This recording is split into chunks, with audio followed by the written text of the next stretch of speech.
Un foyer sous haute protection. Derrière ces grilles, le centre éducatif fermé d'Allonnes, près du Mans. Pas de mirador ni de cellule, mais une mise en garde très claire.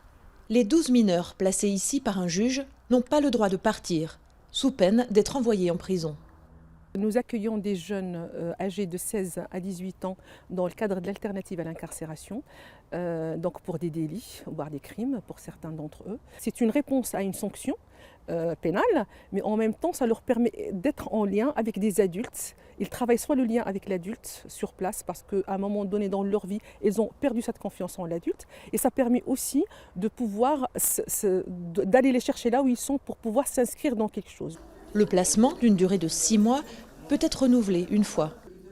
Paul va sortir dans quelques heures.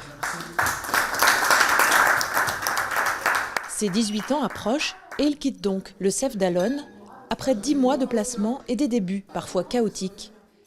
Celui qui est déjà passé par la case prison mesure le chemin parcouru.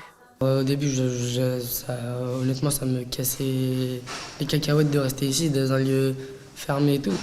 Mais pendant ces 10 mois, il y a l'équipe éducative. Ils m'ont aidé à comprendre certaines choses, ils m'ont aidé à avancer par rapport à mon parcours, mon projet professionnel. Et maintenant, le juge il a estimé que j'ai grandi et qu'il peut me laisser en liberté, entre guillemets. Paul participe une dernière fois à l'atelier menuiserie avant d'aller préparer ses affaires. Dans sa valise, un contrat d'apprentissage fraîchement signé et les clés d'un logement où dormir dès ce soir.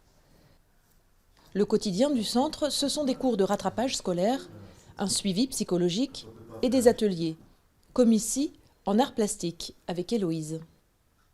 Le but de l'atelier ici, c'est la valorisation, c'est travailler l'estime de soi, leur montrer qu'ils sont capables de réaliser des très belles choses, travailler la créativité et l'imagination, et puis voilà, de leur montrer qu'ils sont capables.